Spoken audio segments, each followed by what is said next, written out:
여러분, 이 지구상에 하나님께서 만드신 많은 피조물들이 있는데 그 피조물들 가운데, 특히 동물들 가운데 가장 덩치가 큰 동물이 무엇일까요?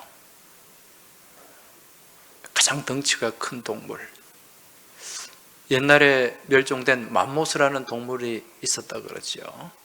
근데 지금 현재 가장 덩치가 큰 동물은 코끼리입니다.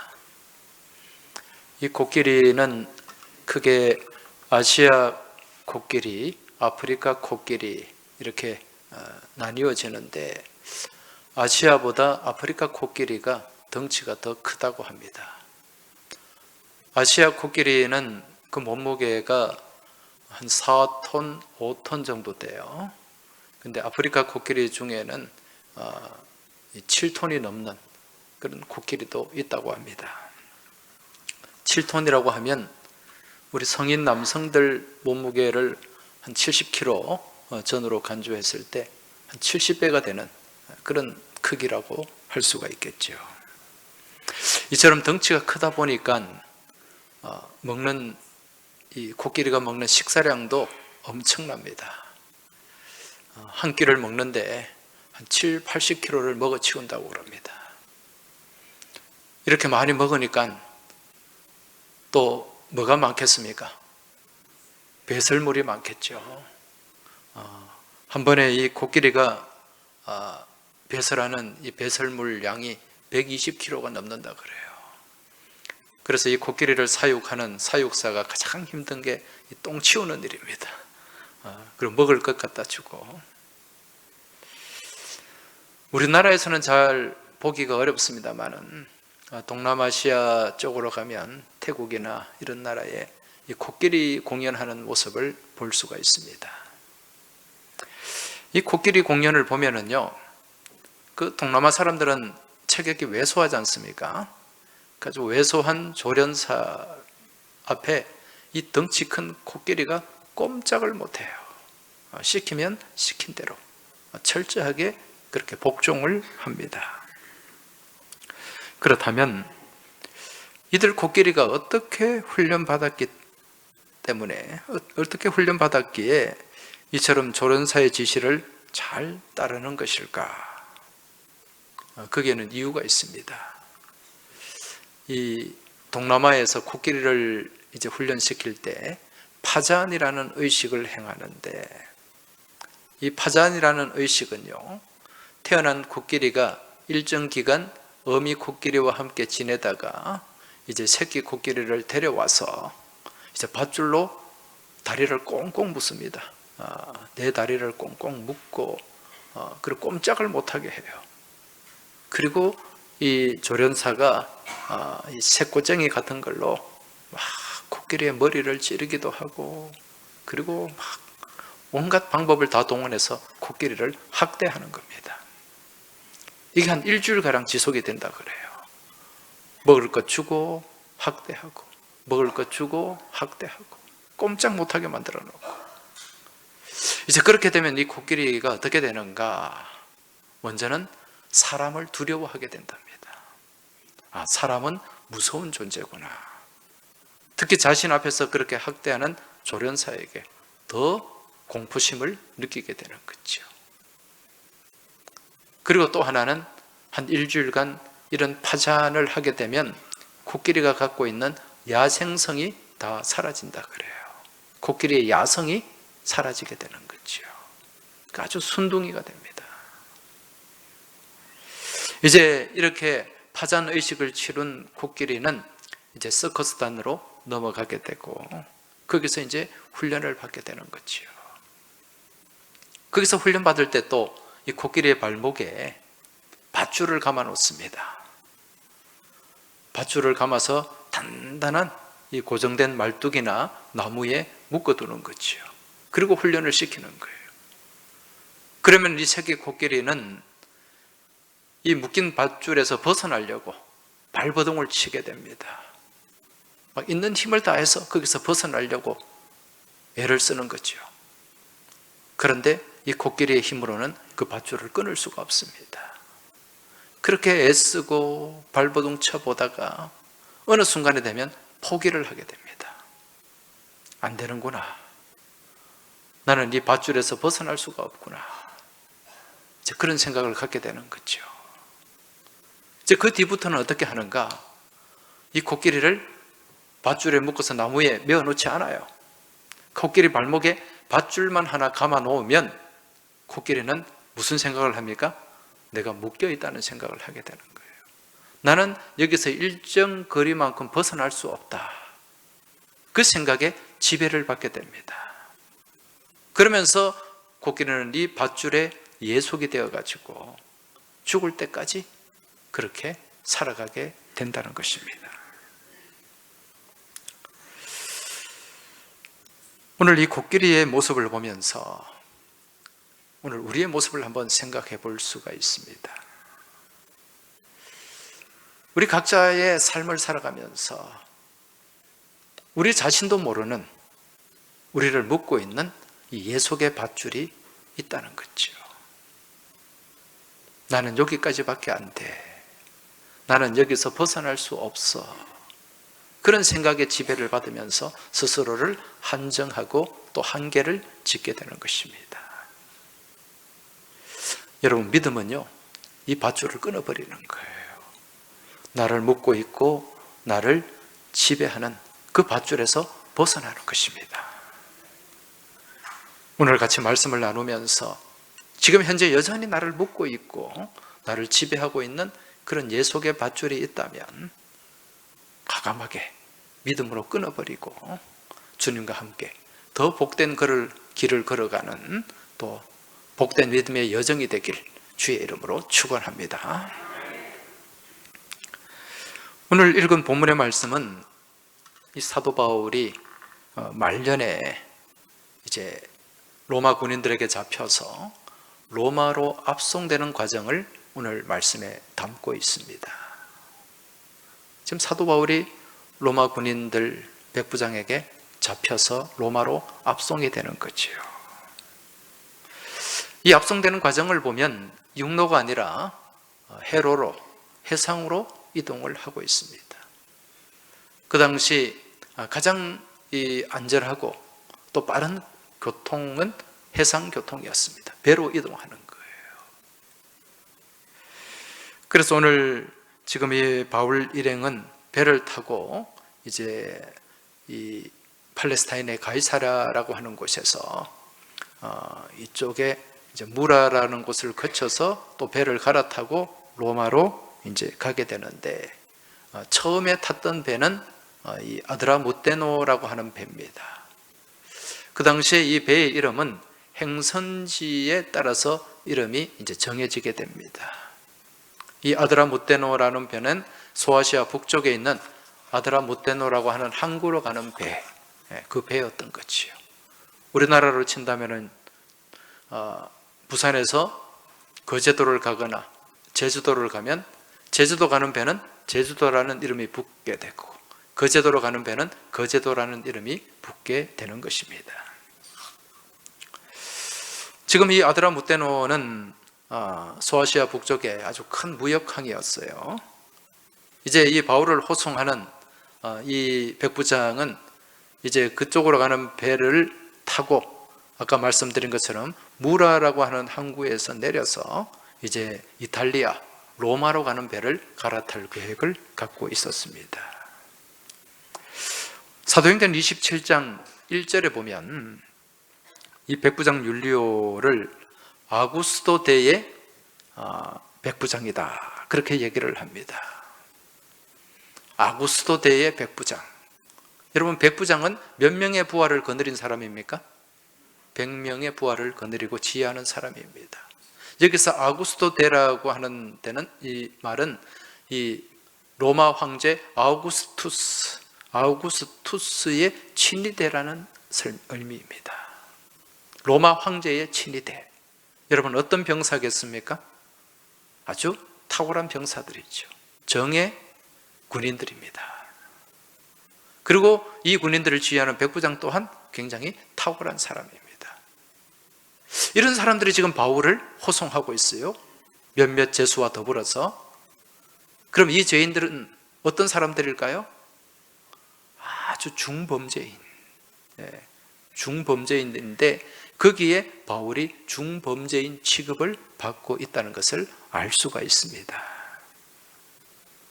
지금 이들은 이제 이 아드라무테나라는 배를 타고 가다가 또 무라라는 항구에서 더 큰 배로 갈아타게 돼요. 그 배의 이름이 알렉산드리아라는 배입니다. 알렉산드리아호. 그러니까 아프리카 알렉산드리아에서 로마까지 왔다 갔다 하는 배다, 그렇게 생각할 수 있습니다. 여기는 200명 이상, 300명 가까이 탈 수 있는 큰 배입니다. 이제 이 배를 타고 지중해 큰 바다로 나가게 되는데, 그런데 지금 이들이 탄 이 바다가 심상치가 않습니다. 지금 이때가 언제인고 하니 이제 금식하는 절기가 지났는데, 유대인들의 금식하는 절기는 7월 10일 그 대속죄일 전으로 금식을 하게 되는데, 이걸 양력으로, 이 유대력을 양력으로, 태양력으로 환산을 하면 10월 말 이때쯤 됩니다. 그런데 당시에 지중해는요, 지금도 마찬가지입니다. 지중해는 이 9월부터 3월까지 바다가 굉장히 거칠어져요. 그래서 특히 11월 이후에는 항해가 불가능할 정도로 바다가 아주 거칠어집니다. 그래서 사도 바울이 권면을 합니다. 지금 이제 금식하는 절기가 지났기 때문에 이 항해하는 게 쉽지 않을 테니 우리가 중간에 머물렀다가 갑시다, 그렇게 권면을 했죠. 그랬는데 이 배를 이제 운항하는 선장과 이 선주는 여기에 대해서 반대를 합니다. 우리가 여러 번 다녀봤는데 지금 항해하는 것은 괜찮다. 그리고 또 선장이나 선주의 입장에서는 빨리 사람들을 태워가서 배가 계속 움직여야 돈이 되지 않습니까? 그래서 계속 항해를 하겠다고 합니다. 지금 바울은 여러분 하나님의 종이고 기도하는 사람입니다. 본인이 이 항해를 두고 또 하나님 앞에 여쭈어 보았을 때 이게 어렵다는 그런 판단을 하게 된 거죠. 근데 바다에 대해서는 전혀 모르는 사람이에요. 근데 이 선주들은 어떻습니까? 이 선주나 선장은 바다를 너무도 잘 아는 사람이에요. 많은 경험이 있는 사람이에요.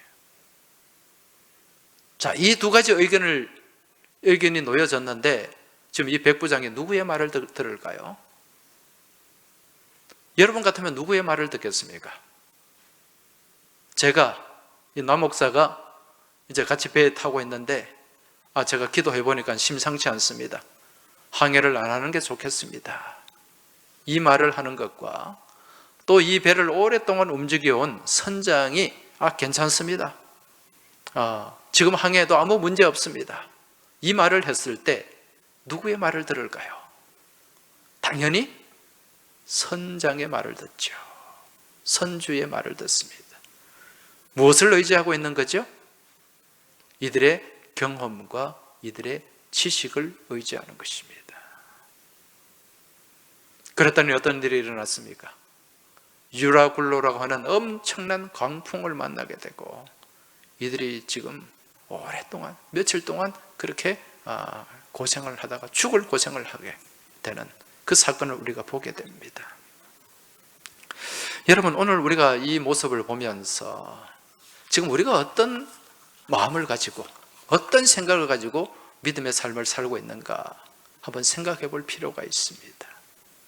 나는 하나님을 믿는 믿음의 사람인데 내가 지금 주로 의지하고 또 내가 기대고 있는 것은 무엇인가? 하나님의 말씀인가? 아니면 세상의 지식과 경험인가? 우리가 한번 돌아봐야 된다는 거죠.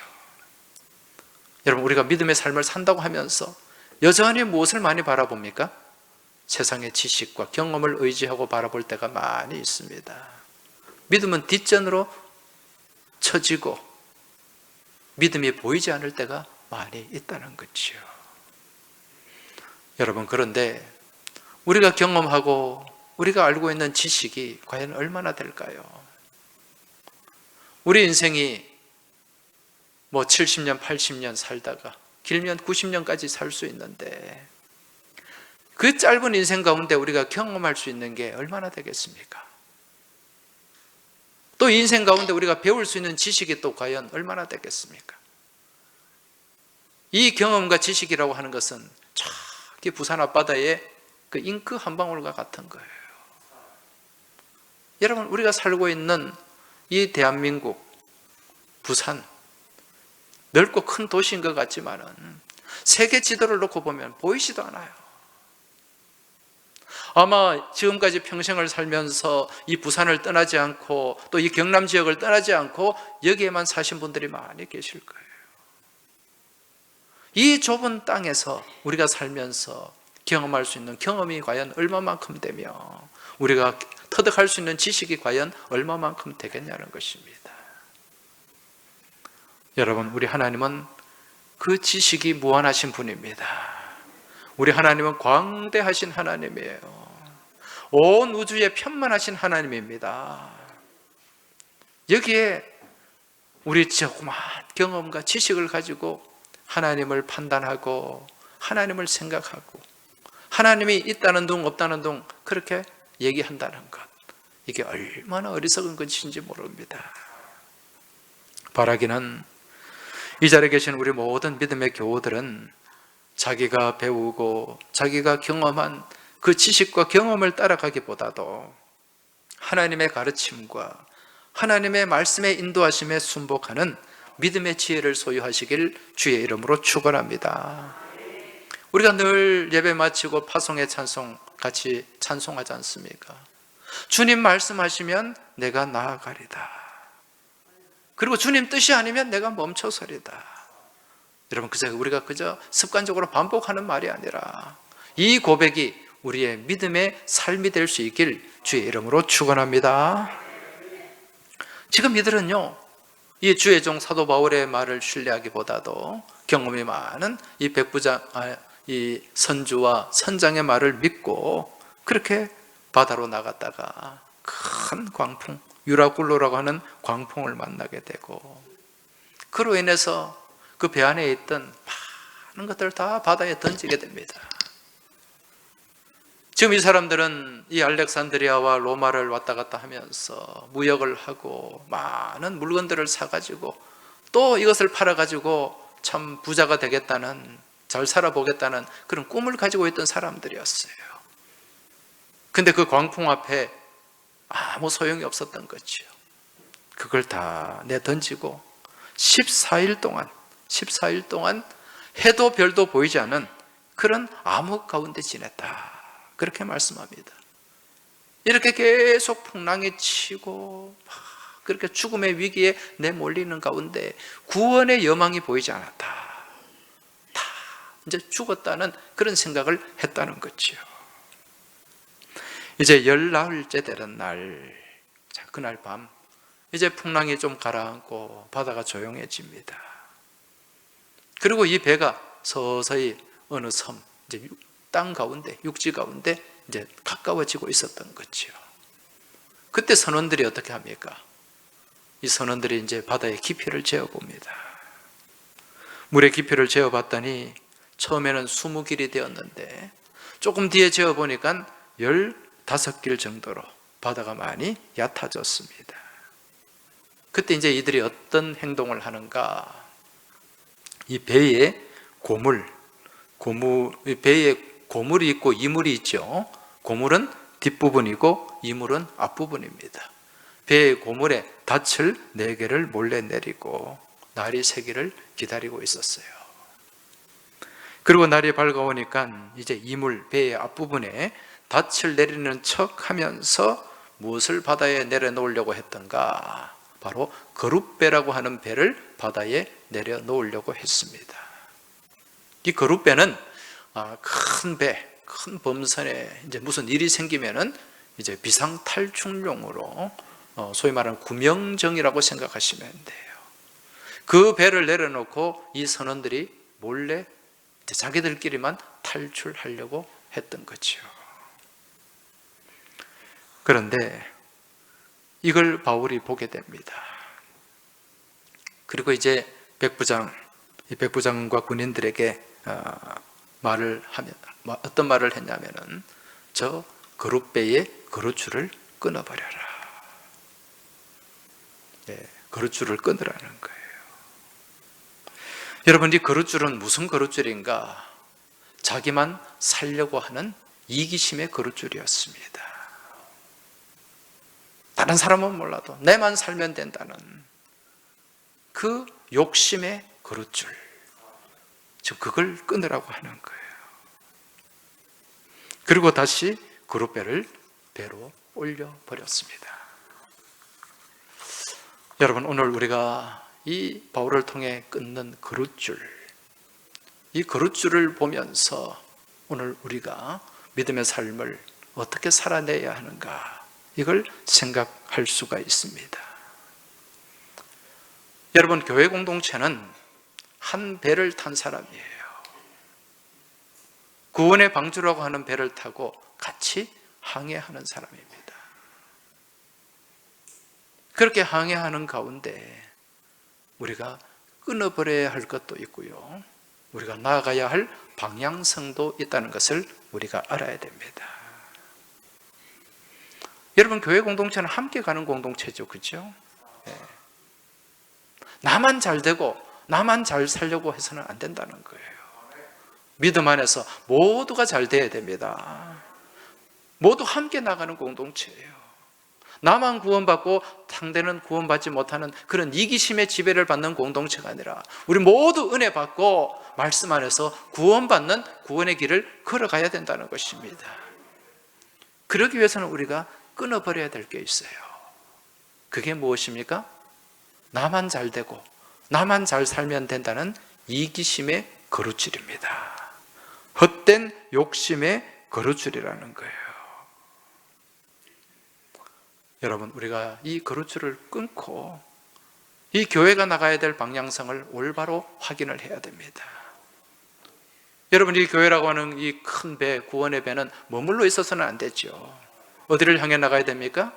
더 큰 바다를 향해, 더 큰 믿음의 바다, 소망의 바다를 향해 우리가 나아가야 된다는 것입니다.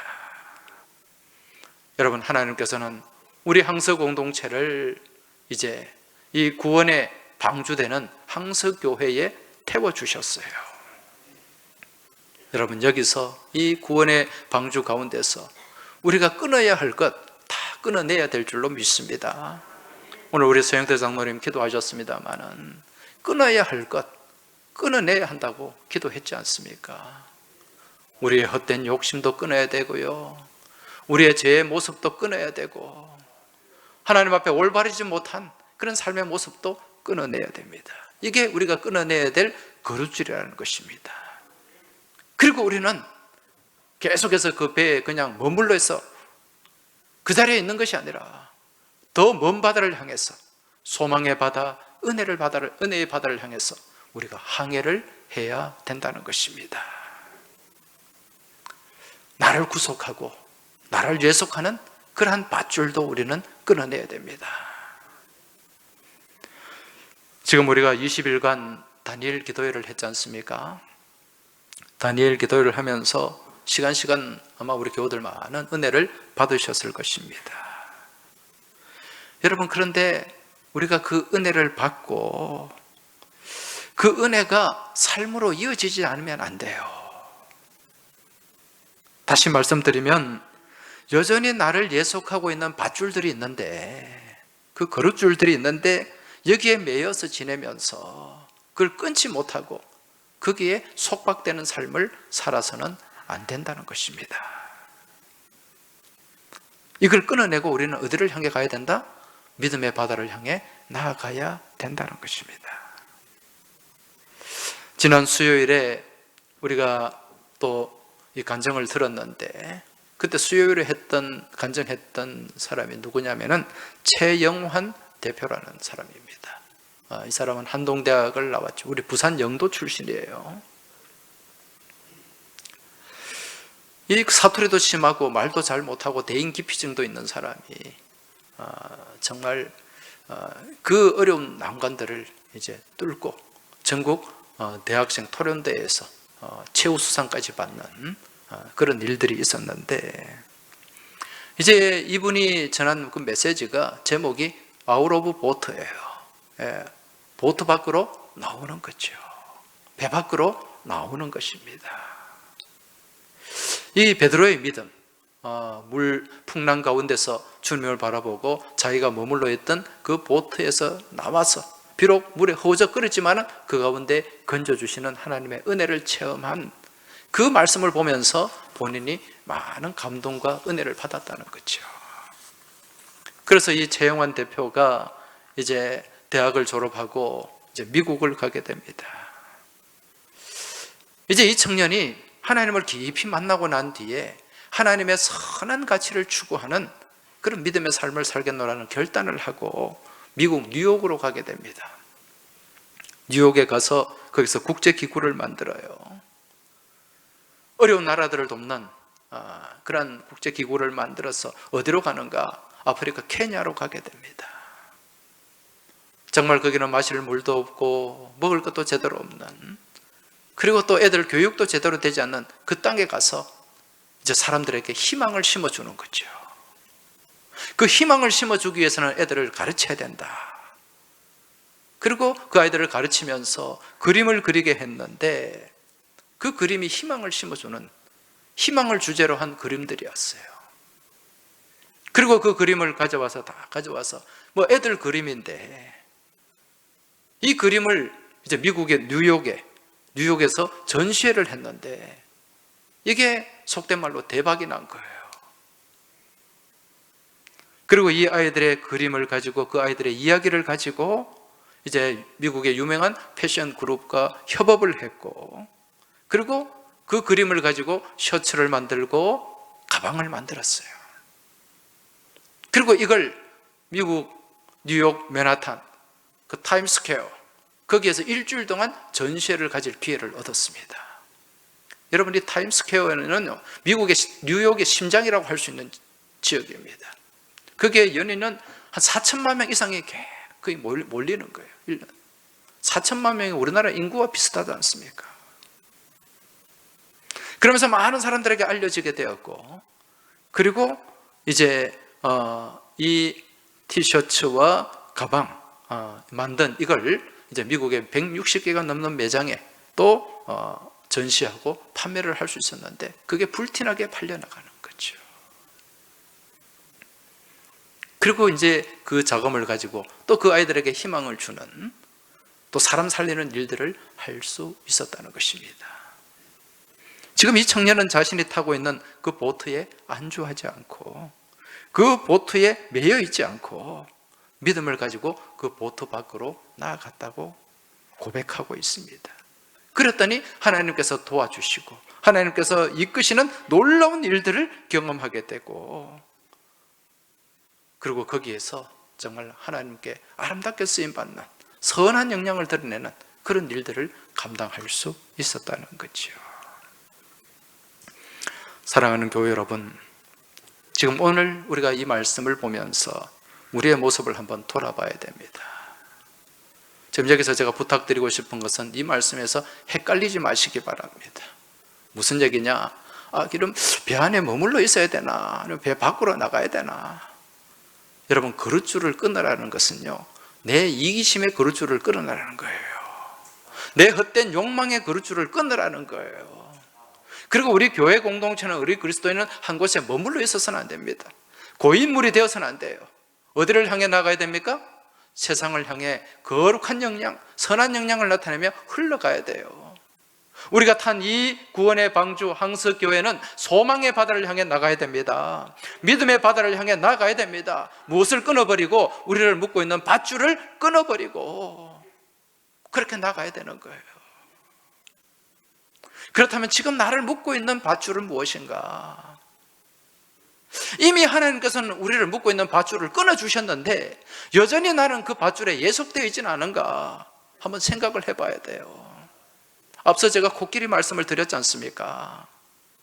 코끼리가 처음에는 밧줄에 묶여 있었지만은 나중에는 자신을 묶지 않은 그 밧줄, 그저 밧줄이라는 형태만 가진 그 밧줄에 발목이 매어져 있었는데 자기는 얼마든지 가면 되는데 그 밧줄에 여전히 예속이 되어가지고 꼼짝달싹 못하는 거예요. 오늘 우리가 그런 믿음의 삶을 살고 있지 않은지 한번 돌아봐야 된다는 거죠. 우리를 묶고 있는 그러한 예속의 밧줄, 속박의 밧줄을 주님께서 십자가 능력으로 다 끊어주셨는데 여전히 나는 거기에 매여가지고 꼼짝달싹 못하지 않은, 나는 여기까지야, 나는 안 돼, 그런 생각에 사로잡혀 지내고 있지는 않은가 한번 돌아봐야 돼요. 그리고 여전히 나를 지배하고 있는 것이 무엇인가를 우리가 한번 깊이 생각해야 된다는 거죠. 여러분, 지금 우리가 살아가면서 이 죄의 밧줄에, 죄의 그릇줄에 우리는 매여서 꼼짝달싹 못하는 그런 삶을 살아가고 있습니다. 우리 하나님은 이미 죄와 사망의 법에서 우리를 다 해방시켜 주셨습니다. 그걸 끊어주셨어요. 그럼에도 불구하고 우리는 거기에 여전히 속박이 되고 노예가 되어가서 거기서 벗어나지 못하고, 안 되는 것 알면서도 계속 그거 반복하면서 또 후회하고 회개하지 못하는 그런 삶을 살고 있지는 않은지, 여전히 옛날에 잘못된 구습에 매여가지고 거기에 지금 노예가 되고 속박되어 살고 있지는 않은지, 여러분, 믿음 안에서 우리는 다 끊어낼 수 있어요. 여러분, 잘못된 우리의 예수 믿기 전에, 주님을 만나기 전에 내가 행하고 살았던 그런 잘못된 구습들 있잖아요. 예수 믿고 난 뒤에 그거 끊어내야 됩니다. 여러분, 거기서 벗어나야 돼요. 여전히 거기에 매여 있으면 안 된다는 거죠. 술 마시고 음주하던 사람들은 그 구습을 끊어야 돼요. 담배 피우는 사람들 그 구습을 끊어야 됩니다. 도박하는 사람들 그 구습을 끊어야 돼요. 음란한 사람들 그 구습을 끊어야 돼요. 분쟁하고 비방하고 미워하는 그런 구습도 끊어내야 됩니다.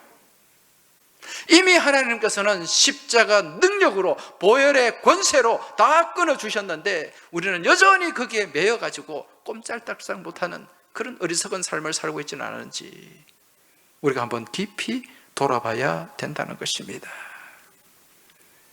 여러분, 우리가 다니엘 기도에 20일가량 하면서 많은 은혜 받았지 않습니까? 여러분, 은혜는요, 마음의 감동으로 끝나서는 안 됩니다. 여러분, 은혜가 있으면 마음에 기쁨이 있고 감동이 있잖아요. 아, 내가 은혜 받았어. 지금 내가 은혜가 충만해. 여기서 끝나면 안 돼요. 은혜는 무엇으로 이어져야 됩니까?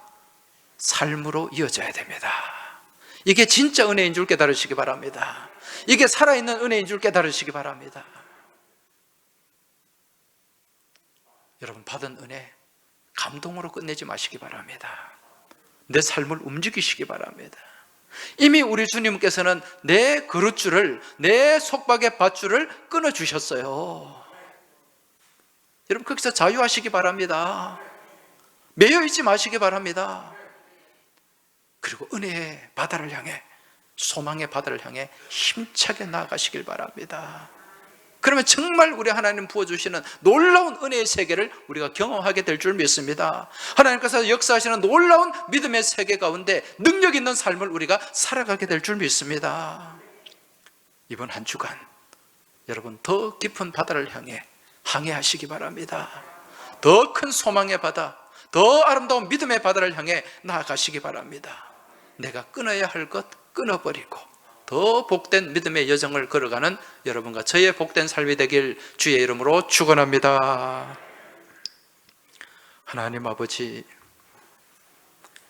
우리 주님께서 십자가 능력으로 끊어주신 이 사망과 죽음의 거룻줄, 죄의 거룻줄, 우리 주님이 끊어주셨음에도 불구하고 저희들은 여전히 여기에 속박되고 예속되고 매여서 꼼짝달싹 못하는 어리석은 삶을 살아갈 때가 많이 있습니다. 우리 생각 가운데 이 거룻줄을 끊어버리게 하여 주옵소서. 믿음 안에서 끊어버리게 하여 주옵소서. 그리고 더 깊은, 더 큰 넓은 소망의 바다를 향해 나아가는 저희의 복된 믿음의 여정이 되게 하시고 이 믿음 안에서 날마다 승리하게 하여 주시옵소서. 우리 주님 예수 그리스도 이름으로 기도하옵나이다. 아멘.